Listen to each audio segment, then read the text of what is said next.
It is Malcolm Tent here on WNHU in West Haven, bringing you my personal picks for 2009. More of the best of 2009 coming up, and then at 3 o'clock Eastern Standard Time, an exclusive interview with Gary Forney, a man from Iowa who started out doing the song poem thing and is now doing his own thing, and he's going to tell us all about the journey from one point to the other, the ups, the downs, the pros, the cons, the do's, the don'ts. He's going to lay it all on the line for us in about 15-ish minutes. So tune in to these words from WNHU. Turn on the radio and drop out of your mind with Mr. Tent's Wild Ride. All right, everybody. This here is Malcolm Tent on WNHU in windy, wonderful, wild, wicky-wacky West Haven. And now, if the gods are favoring us and smiling upon us, I should have live on the line Gary Forney from Iowa. Gary, are you there? Okay, yeah, I'm here. All right. This is very exciting. I'm very happy to have you on the air. Thanks for calling us, Gary. Oh, yeah. How are things in Iowa right now? Cold, I would imagine.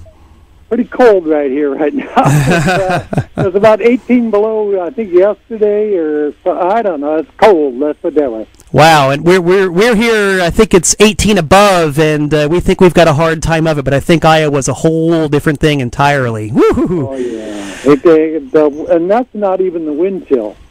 We won't talk about that. We're going to try to keep things warm and okay. Talk about some hot tunes here. So I'm going to give my listeners just a little bit of background, just in case they're not familiar with you. Okay.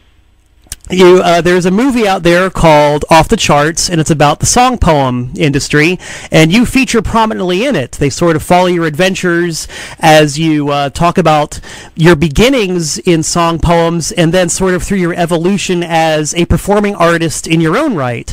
Maybe you could tell everybody out there how long you've been a singer-songwriter and a performer. Oh, well, actually, a lot of people have been a little bit misinformed by Off the Charts. I started out in basically junior high learning to play the keyboard, and then in high school I learned to play guitar. And I've been in a few instantly forgettable bands, you know, those high school bands. Right. I was in one band that almost cut a 45. Ooh, almost. That was about it. I mean, we played the high school and a few gigs, and, you know. Right. That was about it. And then, you know, you get married, time goes by, and you kind of forget about all that. Mm-hmm. But then I wanted to get back to it. You know, it never gets out of your blood. Right. And so I've been a published poet for years. Mm-hmm. I decided there must be some way I can get back in music. I can get some music set to my poetry. Mm-hmm. And so that's what led me into song poems, and then eventually into Off the Charts. Right. So the whole reason that you got involved in that particular aspect of it was basically necessity. Yeah, it was a way to get my words and my music out there. Right. When you were doing that a lot, were you satisfied with the results you got from the people who were recording your music? Sometimes, a majority of the time, yes. Right. Because I've heard. I enjoyed the songs and the song poems. It wasn't until after there were a lot of mixed reactions to the movie Off the Charts. Mm-hmm. You know, which kind of turned me away from it. But I actually enjoyed most of the song poems. I thought they sounded pretty good. Yeah, because I've played songs from your two albums under the name of the Iowa Mountain Tour. Yeah. And they've gotten a very favorable reaction. People really like the stuff. They liked one guy liked the authentic country sound of a lot of the songs. Yeah. So I would imagine that. Well, I don't know. Do you think it's more important for the artist to be satisfied with the outcome of the music, or for the public to be satisfied? I think for the artist to be. Right. That's just my opinion, but I think for the artist to be. Right. A lot of artists don't really. They should, but they don't really care what the audience reaction is, because they're kind of doing their own thing. Right. And I've always maintained that if you as an artist don't like what you're doing, you might as well just punch a clock somewhere and work a job. Yeah, exactly. I somehow have a hard time believing that Whitney Houston really gets much personal satisfaction out of the stuff that she's forced to sing every day. Actually, we're just talking about the Iowa Mountain Tour, which was a viable band for a while. I did enjoy it for a while, but I much more enjoy, since I've kind of branched out I've enjoyed the opportunities that off the charts opened for me. Some of the doors and things.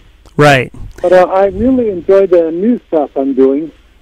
I'm grateful for that springboard, but I'm kind of leaving it behind, and I'm going on doing my own new stuff with Punk'N.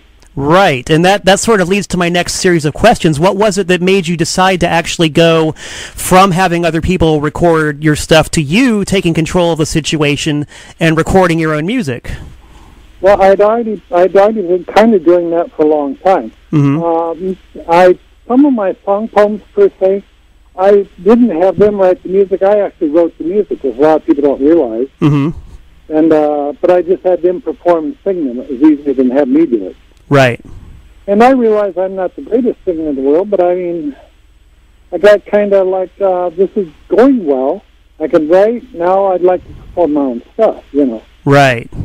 And I also didn't like some of the confusion, like some people thought I was doing some of those songs, and it wasn't really, it was somebody else, and I didn't want to take credit for their work. Mm-hmm. I didn't really want, it was so much easier and so much better, and I liked it a lot better when I said back off doing my own stuff. Right.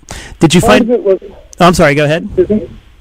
Part of it was a backlash to some of the negative stuff that comes with off the charts, and some of it's just a desire to grow. Right.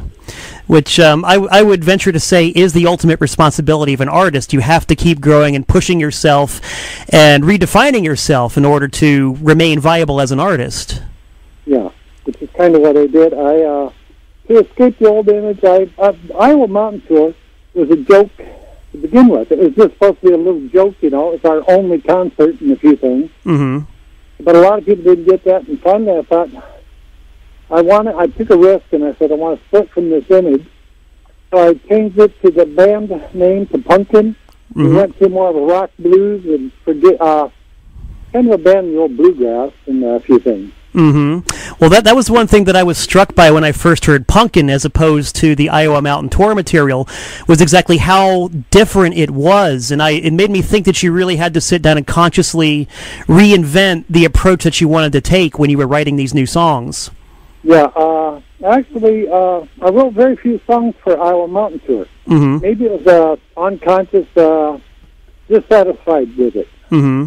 But Punk'N, I find I write a lot more songs for. Right. And they're taking a new direction, but some of the old direction's still there if you listen deep enough. I'd say lyrically, definitely, I can see the similarities. What I'm interested in is how much more raw and aggressive the Punk'N sound is compared to the Iowa Mountain Tour sound, and I'm curious to know how it was that you made the decision to go in that particular direction. It's a very interesting shift that you made. Yeah, it kind of made itself in its own way. We were the only reason we're acoustic in the first place Mm-hmm. was we were trying to pass ourselves off as country at a few bluegrass concerts. Mm-hmm. I mean, anywhere that would let us play. I mean, basically, so I tried to make them happy. But then Josh has been playing guitar since he was like 13. Mm-hmm. And so when we find we could get an audience, we decided, well, we want to play our own stuff. And so Josh wanted to play his 1980s glam rock guitar. Mm-hmm. And I wanted to do more blues.